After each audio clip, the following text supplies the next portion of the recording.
Hello दोस्तों, नमस्कार। स्वागत है आपका सक्सेस इन हिंदी अकेडमी में। आज हम करने जा रहे हैं हिंदी व्याकरण की शुरुआत। अगर आपका रिस्पॉन्स अच्छा रहा, आपको क्लास पसंद आई, ज़्यादा से ज़्यादा आपने शेयर किया, तो ये क्लास संपूर्ण व्याकरण की होने वाली है। मतलब पूरा व्याकरण पढ़ा दूँगी। और ये इतनी महत्वपूर्ण क्लास है, जिस भी परीक्षा में हिंदी व्याकरण पूछा जाता है, चाहे वो टीजीटी है, पीजीटी है, सीईटी, जो भी परीक्षा है, सभी के लिए महत्वपूर्ण होने वाली है, क्योंकि ये सामान्य व्याकरण की क्लास है। इसके साथ ये क्लास 4-5 पुस्तकों का सहारा लेकर बनाई गई है।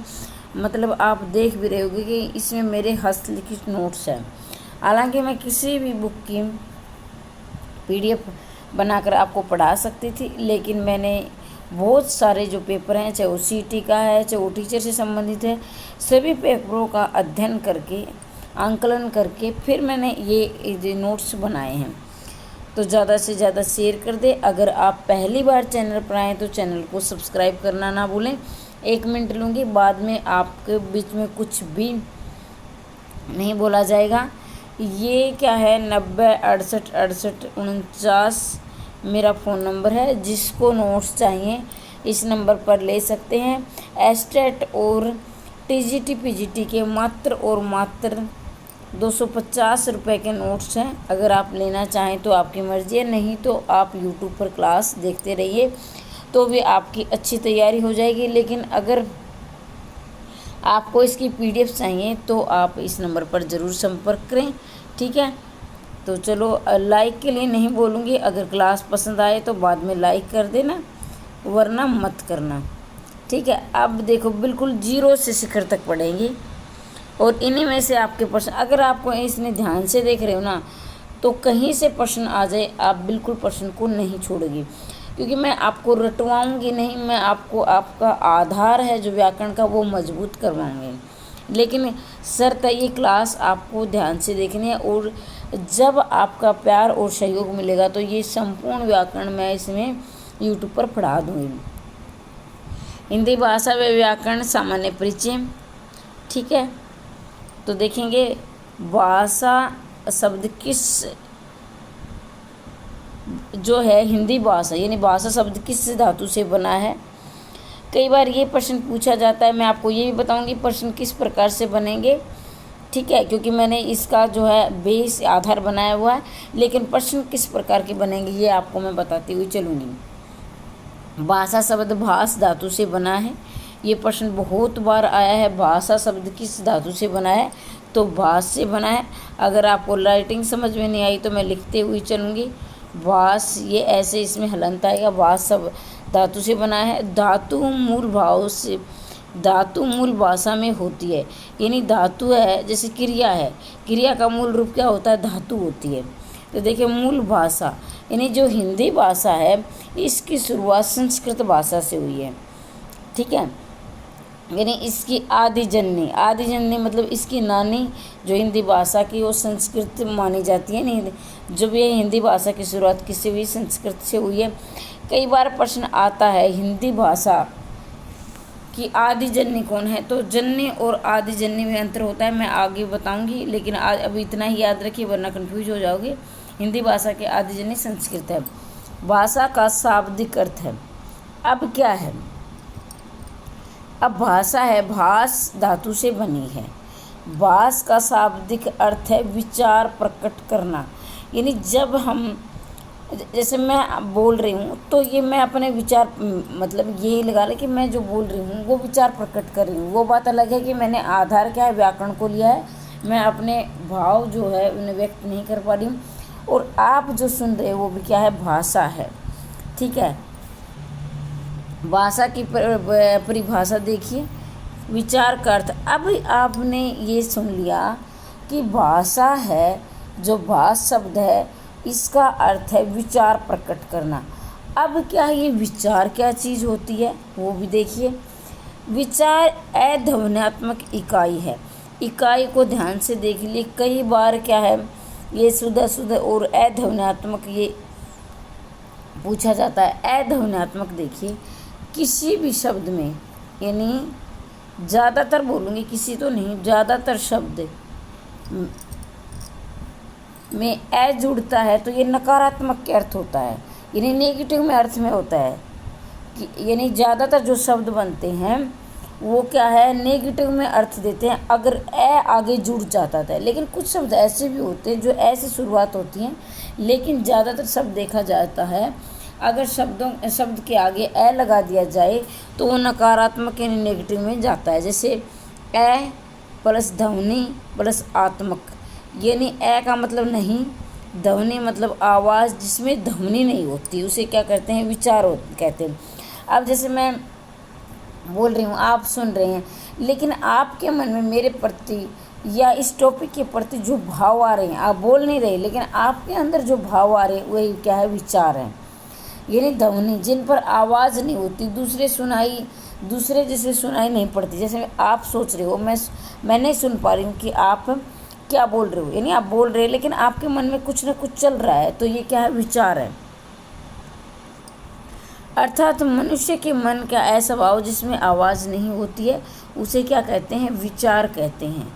तो बिल्कुल बेस आधार से पढ़ेंगे, इन विश्वास रखे, बहुत मेहनत से नोट्स बनाएंगे। बहुत सारे अभ्यर्थी शायद ऐसे भी होंगे जो राइटिंग को देखकर चले जाएंगे, लेकिन आप मेरी मेहनत की कदर करें कि मैंने कितनी मेहनत के साथ ये नोट्स बनाए हैं। भाषा की परिभाषा देखिए, जिस माध्यम के द्वारा अपने विचारों को हम एक या एक से अधिक व्यक्ति या व्यक्तियों के समूह तक पहुंचाते हैं उसे, या आदान प्रदान करते हैं या लेन देन करते हैं, तो उसे भाषा कहते हैं। अब आपके मन में ये होगा कि ये तो हमने याद है, पढ़ रखा है, लेकिन मेरा ये मानना है जब आप किसी भी परीक्षा की तैयारी करें बिल्कुल जीरो से शुरू करें। कोई ना कोई आपको ऐसा शब्द या कोई ऐसा प्रश्न होगा जो आपने नहीं पढ़ा होगा, कुछ ना कुछ इस वीडियो से आपको ज़रूर देखने को मिलेगा। ये ना सोचें कि ये तो हमें आता है, ठीक है।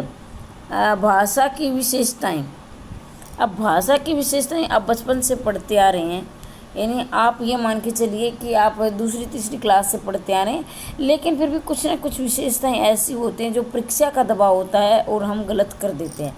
भाषा क्या है, अर्जित संपत्ति है। अब क्या है भाषा अर्जित संपत्ति, ये तो ये नहीं कि हमने हिंदी भाषा को बनाया या मैंने बनाया या आपने बनाया, आपने कहीं ना कहीं तो इसे सीखी होगी, परंतु बोलने की योग्यता जन्मजात होती है। जब आप जन्म लेते हैं या हमने जन्म लिया, आपने जन्म लिया, तो हमारे अंदर ये बोलने की योग्यता जन्मजात थी।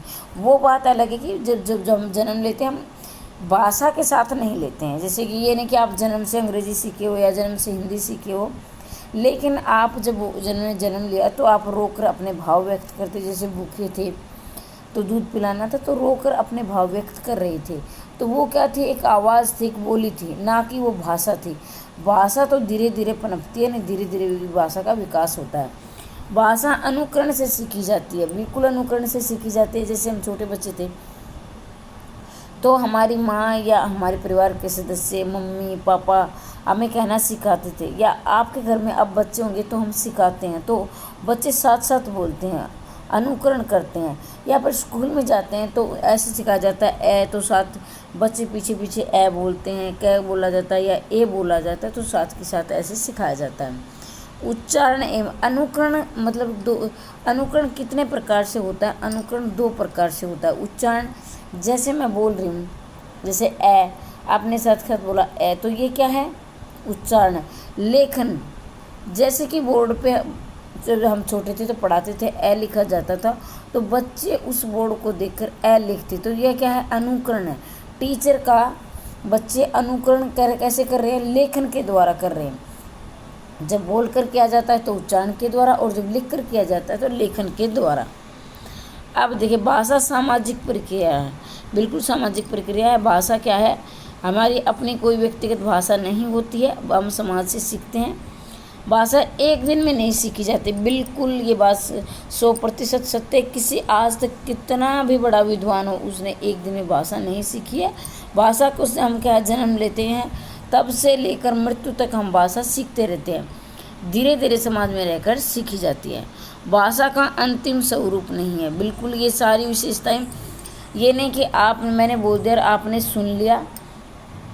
चाहे तो आप मेरे साथ साथ नोट्स भी बना सकते हैं, और नहीं तो आप इसकी PDF भी ले सकते हैं। मात्र 250 रुपये में आपके संपूर्ण नोट्स आपको मिल जाएंगे। हिंदी भाषा एवं विकास 1050, यानी जो भाषा का जो विकास हुआ है 1050 से हुआ है और आज तक भाषा का विकास हो रहा है, यानी भाषा में परिवर्तन हो रहा है। तो भाषा का कोई अंतिम स्वरूप नहीं है भैया। जैसे भाषा, अब हिंदी देखिए लिपि क्या बना दी, देवरागी, अब ये शब्द तो यही रहेंगी, ऐसा नहीं है। भाषा में परिवर्तन होते रहते हैं, अन्य भाषाओं के शब्द आते रहते हैं। भाषा परिवर्तनशील है बिल्कुल। जैसे पहले भाषा आई थी पाली, उसके बाद आई प्राकृत, फिर आई अपभ्रंश और फिर अवट और फिर क्या है हिंदी। ठीक है, ये ऐसे भाषा का रूप बिगड़ता रहता है, नई भाषा के नए स्वरूप, नए शब्द आते रहते हैं। इसका मानक स्वरूप होता है, बिल्कुल मानक स्वरूप होता है। जैसे कि मान लीजिए जाए अंग्रेजी वाले, यानी कि अंग्रेजी की लिपि क्या है, रोमन है, तो ये ए है, तो ये मानक मान लिया भाई, ये ए ऐसे ही लिखा जाएगा। अब हिंदी वालों ने ऐसे मान लिया, देवनागरी जो लिपि है तो ये ए ऐसे ही ले, तो इसे क्या कहते हैं, मानक कहते हैं। भाषा एक निश्चित लिपि होती है, सभी भाषा की निश्चित लिपि होती है। हिंदी की जैसे देवनागरी है, अंग्रेजी की रोमन है, पंजाबी की गुरुमुखी है, तो ऐसे क्या सभी भाषाओं की अपनी एक लिपि होती है, निश्चित व्याकरण होता है। ठीक है, हिंदी का ए मानक और अंग्रेजी का ये मैं बता चुकी हूँ। आगे बढ़ते हैं। भाषा कठिन से सरल की ओर चलती है। भाषा क्या है, कठिन से सरल की ओर चलती है। अब इसका क्या मतलब है, 7वां पॉइंट है, यानी 7वीं विशेषता है। जैसे हम कोई भी भाषा सीखते हैं तो शुरू में हमें बहुत कठिन लगती है, लेकिन जैसे जैसे हम सीखते जाते हैं प्रतिदिन, तो हमारा इंटरेस्ट, हमारी रुचि जागृत होती है और फिर हमें आसान लगती है। अब मान के चलिए आपको हिंदी आसान क्यों लगती है, क्योंकि आप क्या है उसको बचपन से सीखते आए हो, जन्म से सीखते हो। और जब क्या है आपको अंग्रेजी मुश्किल क्यों लगती है, क्योंकि आपने परिवार में उसको या समाज से सीखा नहीं, आप सिर्फ पुस्तकों से सीखते हो और बचपन से नहीं, हमें जन्म लेने से तुरंत सिखाया नहीं। जब बाद में हमारे ऊपर अंग्रेजी का दबाव आता है तो अंग्रेजी हमें मुश्किल लगने लगती है। भाषा को सीखने के लिए मनोवैज्ञानिक दृष्टिकोण 8वां पॉइंट है। बिल्कुल, मनोवैज्ञानिक दृष्टिकोण का क्या मतलब है, ये देखिए आप। प्रत्येक व्यक्ति में 3 योग्यताएं होनी चाहिए। अब एक बात बताइए, जिज्ञासा, अनुकरण और अभ्यास। अब आपके मन में जिज्ञासा नहीं होगी। अब मान लीजिए आपको एस्टेट पास करना है, तो ये तो नहीं कि घर वालों ने बोल दिया भाई एस्टेट पास कर लो और आप टीचर बन जाओगे। ऐसा करने से कि आप टीचर बन जाओगे, बिल्कुल नहीं। आपके अंदर जिज्ञासा होगी, हाँ मुझे एस्टेट करना है या मुझे CET करना है, तो ही आप कर पाओगे। अब अनुकरण करोगे, चाहे आप YouTube से की मदद लो या मेरी वीडियो देखो या किसी और की वीडियो देखो या किसी के नोट्स लो या पुस्तकों का, जब किसी ये तो ये नहीं कि आप अपने अलग से, जैसे नोट्स बना रहे हो आप अपने खुद के बना रहे हो, लेकिन आपने या किसी YouTube से देखकर बनाओगे, या फिर ऐसा होगा किसी पुस्तकों का सहारा लोगे, या फिर किसी के नोट्स को कुछ मदद लोगे। अनुकरण के क्या है के द्वारा ही भाषा सीखी जाए। अभ्यास, अब क्या है, अब आपके अंदर जिज्ञासा हो गई, आप अनुकरण भी कर रहे हो, चाहे आप पुस्तकों का या किसी टीचर का। इसके साथ ही आप उसे बार बार अभ्यास करोगे। जब तक आप अभ्यास नहीं करोगे भाषा आप नहीं सीख सकते हो। तो भाषा को सीखने के लिए 3 विशेषताओं का, 3 योग्यताओं का होना बहुत ज़रूरी है, जिसमें जिज्ञासा है, अनुकरण है, अभ्यास है। ठीक है, तो ये सारी विशेषताएं ऐसी आएगी, भाषा की कौन सी विशेषताएं है, कौन सी नहीं है, कौन सी गलत है, कौन सी सही है। तो मैंने ये विशेषताएं आपके सामने रख दी है। मैं बाद में इसका रिवीजन करवाऊंगी, एक बार हम और आगे तक पढ़ेंगे। अब क्या है, भाषा का विकास क्रम।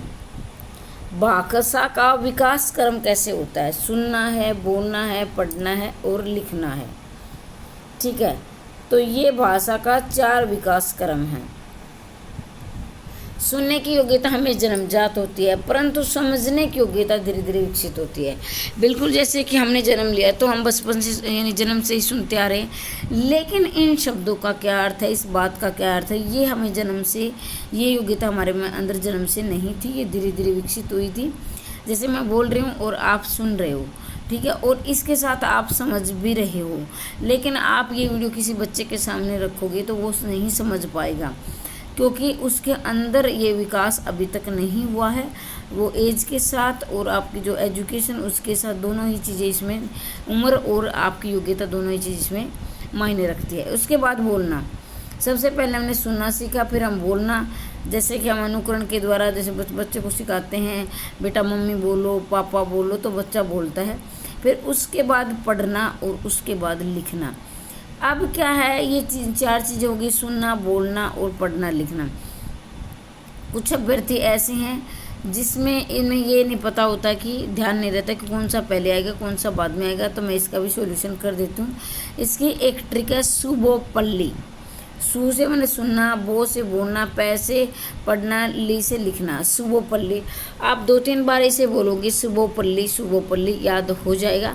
और कुछ अभ्यर्थी होंगे जिनको याद नहीं है, लेकिन ज़्यादातर सभी को याद ही होगा। लेकिन एक बार इसे आप ज़रूर याद कर लें। ये प्रश्न बहुत बार परीक्षा में आया है और आगे भी आता रहेगा। बहुत ही महत्वपूर्ण प्रश्न है। मैं आप में महत्वपूर्ण होगा वह मैं आपको बताते हुए चलूँगी ताकि आप उसमें और ज़्यादा ध्यान दे पाएँ। मारिया मॉन्टेसरी के अनुसार, ये विद्वान है जो कि महिला है, इनके अनुसार बोलना, पढ़ना, लिखना, पढ़ना, यानी इनके अनुसार क्या है, पहले क्या है, बोलना है, फिर क्या है, 1 मिनट माफ़ कीजिए, इसमें आएगा सुनना, फिर क्या है, बोलना, फिर आएगा इसमें पढ़ना। और ये इसको गलत इसका है, ध्यान नहीं रहा, माफ़ी चाहती हूँ। जिसने मेरे नोट्स ले रखे हैं वो थोड़ा ठीक कर लें, क्योंकि कई बार हो जाती हैं मानवीय प्रवृत्ति हैं, गलतियाँ। तो इसमें क्या है, पहले सुनना, फिर क्या है, बोलना, फिर पढ़ना और लिखना। ठीक है, तो इन्होंने क्या बताया है कि पहले, अब यहाँ क्या था, पहले पढ़ना था, ठीक है, लेकिन यहाँ क्या है, पहले लिखना आएगा। देखो यहाँ दे रखा है, ये मारिया मॉन्टेसरी, मैंने गलत कर दिया है, मैं माफ़ी चाहूँगी। पहले क्या है, सुनना आएगा, फिर बोलना आएगा और फिर क्या, लिखना आएगा और फिर बाद में पढ़ना। मारिया मॉन्टेसरी क्या कहती है कि पहले हम लिखना सीखते हैं। अगर पहले हम लिखना सीखते तो हम जल्दी सीख पाते हैं और बाद में हम पढ़ना सीखते हैं। लेकिन सामान्य रूप से पहले पढ़ना आता है और बाद में लिखना आता है। लेकिन मारिया मॉन्टेसरी ये कहती है कि पहले हमें लिखना सीख गई। तो ये क्या है, आप इसे काट देना, बाकी सही है। ठीक है, भाषा के प्रकार। अब तक हमने भाषा की विशेषताएं पढ़ी हैं और अब हम भाषा के प्रकार पढ़ेंगे। तो देखिए, भाषा के 3 प्रकार हैं। अगर हम छोटी क्लास में लें, यानी 9th से नीचे की क्लास में लें, तो ये 2 ही प्रकार बोले जाते हैं, मौखिक और लिखित। लेकिन आजकल जो पेपर बनते हैं वो बड़ी गहराई से बनते हैं। तो पहले हमारे 2 ही प्रकार माने जाते थे, मौखिक रूप और लिखित रूप। लेकिन सांकेतिक रूप, ये छोटे बच्चों के लिए सांकेतिक नहीं था, लेकिन आप कंपटीशन टेस्ट की तैयारी कर रहे हैं तो आप इसे ज़रूर याद रखें। भाषा के 3 प्रकार होते हैं, मौखिक भाषा, लिखित भाषा और सांकेतिक भाषा। जैसे मैं बोल रही हूँ तो ये क्या है, मौखिक भाषा है, और अब मैं लिख रही हूँ तो ये लिखित भाषा है, जो जिसमें आप बोलकर ग्रहण करते हैं, सुन के लिख कर ग्रहण करते हैं, तो वो होती है और सांकेतिक भाषा। इसमें ज़्यादा समय मैं आपका नहीं लूँगी। भाषा क्या एक साधन है, लेकिन बताएं कि हम 0 से शुरुआत कर रहे हैं तो अच्छी तरह से याद करेंगे। साक्षात्कार, टेलीफोन, रेडियो, समाचार सुनना, ये क्या है, भाषा के ग्रहण करने के प्रकार हैं, साधन हैं। क्योंकि बहुत सारे अभ्यर्थी ऐसे होते हैं, ये तो हमें आता ही, और 1-1, 2-2 नंबर से आप आगे बढ़ते हैं और 1-1, 2-2 नंबर आपको पीछे कर देते हैं। तो मेरा आपके सुझाव है कि कोई भी टॉपिक ये ना सोचे कि ये मुझे आता है। हर टॉपिक से आप एक बार रिवीजन अवसर निगाहों से जरूर कर ले, ताकि आप क्या है, कोई नया, जैसे आजकल बहुत गहराई से प्रश्न आते तो वो आपके गलत ना हो। अब देखें, ज़्यादा मैं समय आपका नहीं लूँगी। नेता का भाषण, कोई नेता है, भाषण दे रहा है। अब क्या, ये क्या, एक मौखिक भाषा। यहाँ से प्रश्न हमेशा बनते हैं, आप गहराई से इसको याद करके जाएं और जो मैं बोलूँ तो उसे ध्यान से सुने। नेता भाषण दे रहा है, ये क्या, मौखिक भाषा। मौखिक और लिखित, अध्यापक का पढ़ाना। अब जब नेता भाषण देते तो ये तो नहीं वो आपको लिख कर दिखाता है, वो सिर्फ क्या है, एक मौखिक भाषा, मौखिक को सुनकर आप उसे ग्रहण करते हैं। और मौखिक और लिखित, अध्यापक पढ़ाता है, अध्यापक पढ़ाता है तो क्या, वो लिख कर भी दिखाता है आपको और आप उसकी बातें भी सुनते हो। तो जो अध्यापक का पढ़ाना है वह वो दोनों ही प्रकार में आएगा, मौखिक में भी आएगा, लिखित में भी आएगा। क्योंकि जो चीज़ें समझ में नहीं आती उसे लिख कर दिखाया जाता है, और जो चीज़ समझ में आसानी से आ जाती है उसे बोलकर समझाया जाता है। यदि दो व्यक्ति प्रत्यक्ष मतलब आमने सामने बैठकर बातें कर रहे हैं, आदान प्रदान कर दे, उसे कौन सी भाषा कहेंगे? जिसमें आपसे आपके ऑप्शन है लिखित, मौखिक, सांकेतिक, उपरोक्त सभी। तो इसमें क्या है, मौखिक भाषा होगी। जैसे कि मान लीजिए मैं और आप बोल रहे हैं आमने सामने बैठकर, मैं आपसे प्रश्न पूछूंगी, आप उसका जवाब दोगी, तो ये क्या है, एक मौखिक भाषा है। ठीक है, देखने में आपको ये आसान लग रहे होंगे, लेकिन परीक्षा का दबाव ऐसा होता है, छोटी छोटी जो प्रश्न है वो गलत हो जाते हैं। तो आप इसे ध्यान से सुने, और ध्यान से एक बार सुन लेंगे तो आपको ये विश्वास हो जाएगा, आप एक आत्मविश्वास जगेगा कि ये टॉपिक तो मैंने पढ़ रखा है। पत्र पत्रिकाएं, पाठ्य पुस्तकें, समाचार पत्र, अगर कोई भी बात हमारे सामने लिखित रूप में हमारे सामने आ रही है तो उसे पढ़कर ग्रहण करते हैं, तो वह भाषा लिखित का प्रकार होगा। जैसे मान लीजिए कोई भी पत्र है, पत्रिकाएं हैं, पाठ्य पुस्तक है, समाचार पत्र हैं, या किसी के नोट्स है या कोई पुस्तक है, उसको पढ़कर आप ग्रहण कर रहे हैं, तो वो क्या है, एक लिखित भाषा है, यानी लिखित भाषा का प्रकार है। इसको ध्यान से सुन लेना, कहीं कन्फ्यूज हो जाए भाई क्या है। जैसे मान लीजिए कईयों को बोल कर पढ़ने की आदत होती है, तो वो कहेगा नहीं ये तो क्या मौखिक भाषा है, क्योंकि आप बोल कर याद करते हो। बहुत सारे ऐसे अभ्यर्थी होते हैं, मैंने कई बार देखा है कि जैसे ही उनके हाथ पुस्तक लगती है तो बोल कर पढ़ते हैं, तो ऐसे आधार पर जो पढ़ने वाले होते हैं वो कंफ्यूज हो जाते हैं कि जब मैं तो बोल कर पढ़ता हूँ, हो सकता है ये मौखिक भाषा है, लेकिन ये क्या है, लिखित भाषा है, क्योंकि लिखित के द्वारा आपने ज्ञान प्राप्त किया है। अब है सांकेतिक भाषा। यहाँ से प्रश्न हमेशा बनते हैं और आगे भी बनते रहेंगे, बहुत ही महत्वपूर्ण है। संकेतों के द्वारा या इशारों के द्वारा जो भाषा प्रकट की जाती है उसे सांकेतिक या इशारों वाली भाषा कहते हैं। जैसे क्रिकेट मैच का अंपायर, ये बहुत ही अच्छा उदाहरण है। देखा होगा जब आप क्रिकेट देखते हो तो एक अंपायर एक ऊपर उंगली उठाता है, तो इसका मतलब क्या है, ये इशारा किया जाता है खिलाड़ी खेल रहा हो कि खिलाड़ी क्या आउट हो चुका है, अब वो ग्राउंड से बाहर जाएगा। आप उससे ये दोनों ही उदाहरण बहुत ही अच्छे हैं। जैसे यातायात के सड़क के किनारे आपने यातायात पुलिस वाला देखा होगा, तो वो क्या करता है, एक बार इधर उंगली करता है तो मतलब इधर चलना है, इधर से जैसे करता है तो अभी क्या करना है, यात्रियों जो व्हीकल चलाते हैं उनको रुकना है, और इधर इशारा करता है तो इधर वालों का नंबर आ गया। देखा होगा आपने, ये ज़्यादा समझाने की ज़रूरत है नहीं। गाड़ियों को रुकने और चलने का संकेत देता रहता है। अब ये तो आपने बिल्कुल आसान उदाहरण देख लिए, जैसे कि क्रिकेट मैच का अंपायर, सड़क किनारे पुलिस वाला, यातायात वाला। इसके साथ ही आपने ये एक उदाहरण मैं और देना चाहूँगी। जैसे कोई पुलिस वाला नहीं भी खड़ा होता है, जैसे लाल बत्ती जलती है, जैसे हम जाते हैं, देखा होगा आपने, तो उसमें कोई ये थोड़ी ना कि कोई रुकने के लिए आपको बोलता है, तो लाल बत्ती आपको मतलब कि आपको व्हीकल नहीं चलाना है, वहीं रुकना है, जैसे आप स्कूटी या कोई गाड़ी लेकर जा रहे हैं। इसके साथ ही जब हरी बत्ती जलती है तो आपको लगता है कि अभी चलना है, तो ये देखा होगा। कई बार ऐसा होता है, जैसे मान लीजिए हम कोई नए रास्ते पर जा रहे हो और हमें पता नहीं कि मान लीजिए ये क्या है, जैसे आप दिल्ली जा रहे हो, तो यहाँ से आपके घर से कुछ देर चलने के बाद आपको ये कंफ्यूज हो जाते हो कि ये रोड दिल्ली की तरफ जाएगा या नहीं जाएगा, तो ऐसे डायरेक्शन दिया होता है कि इस तरफ दिल्ली है, इस तरफ ये गुरुग्राम है, इस तरफ ये, तो आप इस डायरेक्शन पर चलते हो। तो आपके किसी ने बताया नहीं, आपने ये इशारा देखा है, ये संकेत देखा कि इस तरफ ये रास्ता दिल्ली का है। कई बार ये देखा जाता है कि 20 किलोमीटर इतनी दूर है, तो वो भी आपकी सांकेतिक भाषा है। लेकिन अगर लिखा है, माफ़ कीजिए, अगर लिखा है कि 20 किलोमीटर है, अगर 20 लिख दिया तो वो क्या है, लिखित भाषा, क्योंकि उसमें लिखा हुआ है, लेकिन उसमें अंक नहीं लिखे, ऐसे इशारा है ये दिया है, तो वो सांकेतिक भाषा है। इसका आप ज़रूर ध्यान देखें। अगर ये कि 20 किलोमीटर दिल्ली है तो आपने 20 लिख दिया, तो वो क्या है कि लिखित भाषा है। लेकिन अगर 20 नहीं लिखा, ऐसे डायरेक्शन दे रखी है, तो ये मतलब संकेत है कि इधर रास्ता है। ठीक है। अब बिहारी के दोहे ज़्यादातर सांकेतिक भाषा में होते हैं, जैसे कहत नटत खिलत मिलत लज्जियात भरे बोनन में नैनन ही सो करे बात। जैसे वो आपने दोहा देखा होगा कि नायक नायिका है जो कि परिवार के सभी सदस्य हैं, चाहे वो पति पत्नी है या प्रेमी प्रेमिका है, तो कुछ बातें उनको अपने भाव व्यक्त करने हैं तो वो बोल कर नहीं कर पाते हैं शर्म की वजह से, तो वो क्या है, इशारों में बातें करते हैं, तो वो भी क्या है, एक सांकेतिक भाषा है। 13वीं 14वीं शताब्दी में अमीर खुसरो ने पहली बार, ये क्वेश्चन बहुत बार आया है कि अमीर खुसरो ने खड़ी बोली का प्रयोग कब किया, तो 13वीं 14वीं शताब्दी में। इस प्रकार भी ये प्रश्न बन सकता है। दूसरी प्रकार ये भी बन सकता है कि खड़ी बोली का सबसे पहले प्रयोग किसने किया, अमीर खुसरो ने। और आपको अब ये प्रश्न आसान लग रहा होगा, लेकिन जब 4 ऑप्शन आपके सामने होंगे तो उसमें आपको भारतेंदु हरिश्चंद्र भी मिलेगा, और आपको रामचंद्र शुक्ल भी मिल सकता है, और आपको कामता प्रसाद भी मिल सकता है। तो उसमें आप बहुत कंफ्यूज हो सकते हैं। तो ध्यान रखिए, खड़ी बोली का सबसे पहले किसने प्रयोग किया था, अमीर खुसरो ने किया था। कब किया था, 13वीं और 14वीं शताब्दी में किया था। अब ये भी आ सकता है कि ब्रज भाषा का किया था या संस्कृत भाषा का किया था, तो याद रखें खड़ी बोली का किया था।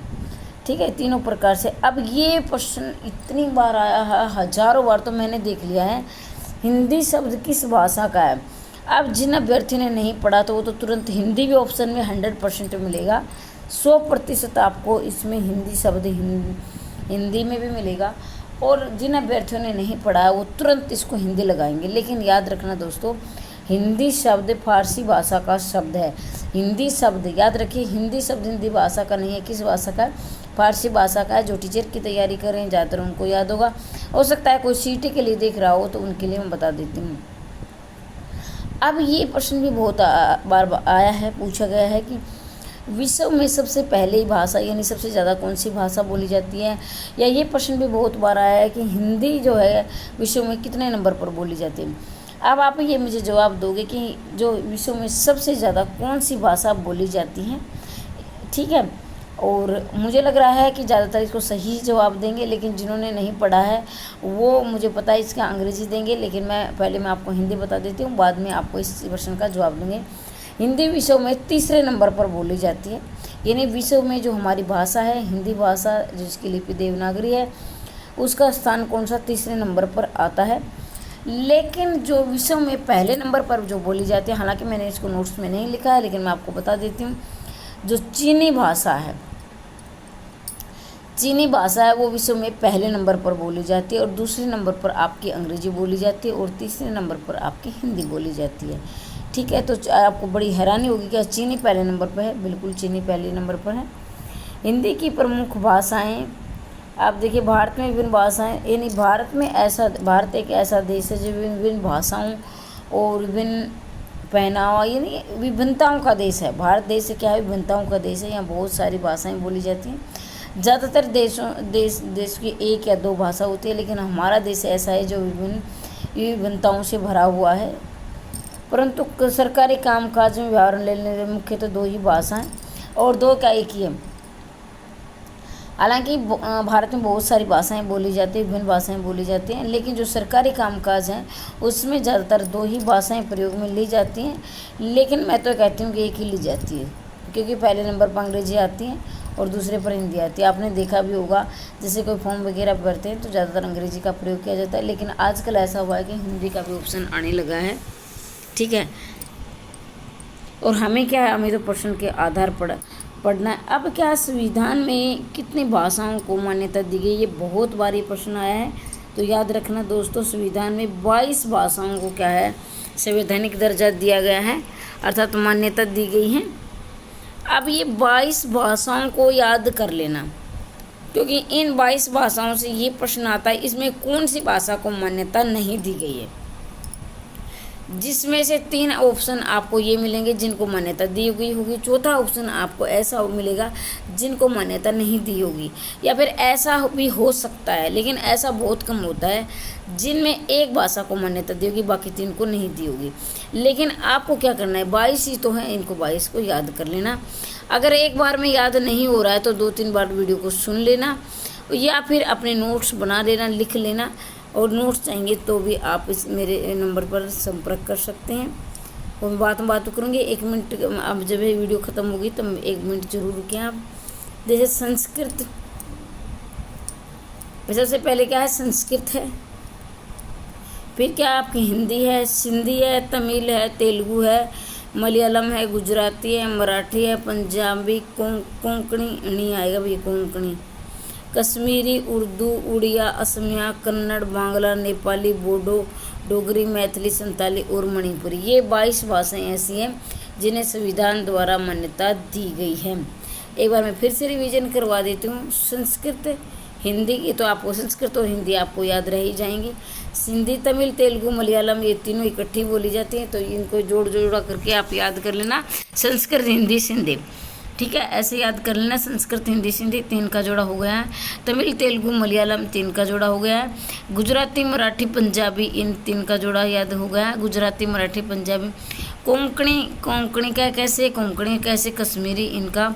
उर्दू, उड़िया ऐसे याद कर लेंगे। उर्दू, उड़िया, असमिया। कन्नड़, बांग्ला, नेपाली ऐसे याद करेंगे। बोडो, डोगरी, मैथिली, संताली, ये तो आपको पता है, ये तो जोड़ा बनता ही है। बोडो, डोगरी, मैथिली, संताली और मणिपुरी, ये 22 भाषाएं हैं जिनको मान्यता दी गई है। 2-3 बार वीडियो को सुन लेना, अच्छी प्रकार से आपको याद हो जाएगा। हिंदी अब क्या है, लिपि, भाषा की उच्चरित मौखिक ध्वनियों के लिखित रूप को अभिव्यक्त करने के लिए निश्चित की गई चिन्हों को, व्यवस्था को लिपि कहते हैं। एक बार मैं फिर से सुन लेना। हालांकि लिपि आप बचपन से पढ़ते आए हैं, लेकिन फिर भी परीक्षा का दबाव ऐसा होता है, बिल्कुल महीन से महीन प्रश्न आपका गलत हो जाता है और आपके नंबर कट जाते हैं। तो एक बार आप जरूर सुने। भाषा की उच्चरित मौखिक ध्वनियों को लिखित रूप में अभिव्यक्त करने के लिए निश्चित चिन्हों की व्यवस्था की जाती है, इसे लिपि कहते हैं। हिंदी और संस्कृत की लिपि क्या है, देवनागरी है। अब देवनागरी किन किन भाषाओं की मैं आपको बता देती हूँ, वैसे आपको याद भी होगा, ठीक है। तो देखेंगे, हिंदी और संस्कृत लिपि क्या है, देवनागरी। मराठी और नेपाली की क्या है, देवनागरी। हिंदी, संस्कृत, मराठी, नेपाली, इन चारों भाषाओं की लिपि क्या है, देवनागरी है। हिंदी, संस्कृत, मराठी, नेपाली। फ्रेंच की क्या है, रोमन है। अंग्रेजी सबको याद ही है, रोमन है। फ्रेंच की और याद कर लें, रोमन है। पंजाबी की क्या है, गुरुमुखी है। अरबी और उर्दू की क्या है, फारसी है। अरबी और उर्दू की फारसी है, पंजाबी की गुरुमुखी है, अंग्रेजी की रोमन है, फ्रेंच की रोमन है, मराठी, नेपाली, हिंदी और संस्कृत की देवनागरी है। तो ये इसकी लिपियां हैं। एक बार मैं इसका फिर से रिवीजन कर देती हूँ। अगर आपको इसके नोट्स चाहिए तो 90 68 68 49 54 पर आप संपर्क करके ये नोट्स मंगवा सकते हैं। मात्र 250 रुपये मिलेंगे। और ये सीईटी के लिए भी महत्वपूर्ण, टीजीटी पीजीटी के लिए तो हैं ही हैं, ठीक है। एक बार रिवीजन कर देती हूँ। भाषा शब्द भाष धातु से बना है, जिसका अर्थ है विचार प्रकट करना। और विचार क्या है, अध्वन्यात्मक इकाई है। अध्वन्यात्मक मतलब है जिसमें आवाज़ नहीं होती है, आप मन ही मन सोचते हो।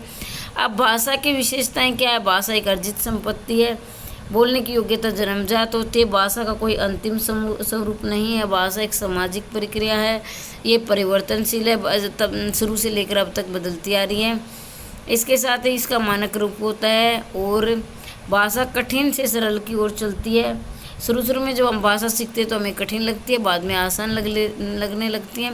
भाषा को सीखने के लिए 3 योग्यताओं का होना जरूरी है। आपके अंदर योग्यता होनी चाहिए, जिज्ञासा होनी चाहिए, अनुकरण होना चाहिए और अभ्यास, बार बार में अभ्यास करना चाहिए। विकास क्रम देख लिए। सबसे पहले हम सुनते हैं, फिर बोलते हैं, फिर पढ़ना लिखना। और इसका सूत्र है सुबोपल्ली। सु मतलब सुनना, बो मतलब बोलना, पै से पढ़ना, ले से लिखना। मारिया मॉन्टेसरी क्या कहते हैं, नहीं, पहले हम सुनते हैं, बोलते हैं और फिर लिखते हैं और फिर पढ़ते हैं। इसको आप काट देना, यहाँ आपका सुनना आएगा। सुनना, बोलना, पढ़ना, लिखना। भाषा के प्रकार, भाषा के 3 प्रकार से आप भाषा सीखते हैं। जैसे मौखिक यानी बोलकर सीखते हैं, बोलकर ग्रहण करते हैं, लिखकर ग्रहण करते हैं और संकेतों के द्वारा ग्रहण करते हैं। नेता का भाषण देना मौखिक भाषा है, और जो आपको जो अध्यापक पढ़ाता है उसे मौखिक और लिखित भाषा, इन दोनों के द्वारा आप ग्रहण करते हैं। और जब 2 व्यक्ति आपस में बातचीत कर रहे हैं तो एक मौखिक भाषा है। इसके अलावा आप पत्र पत्रिका, पाठ्य पुस्तकों, समाचार पत्रों से सीखते हैं, वो भी क्या, लिखित भाषा है। सांकेतिक भाषा वो होती है जिसमें अंपायर इशारा करता है और उसके साथ ही सड़क के किनारे पुलिस वाला। और इसके साथ ही जब आप यात्रा कर रहे हो तो जैसे लाल बत्ती और हरी बत्ती का जलना, वो भी क्या है, सांकेतिक भाषा है। भारत में यानी विश्व में हिंदी 3रे नंबर पर बोली जाती है। हिंदी शब्द क्या है, फारसी भाषा का शब्द है।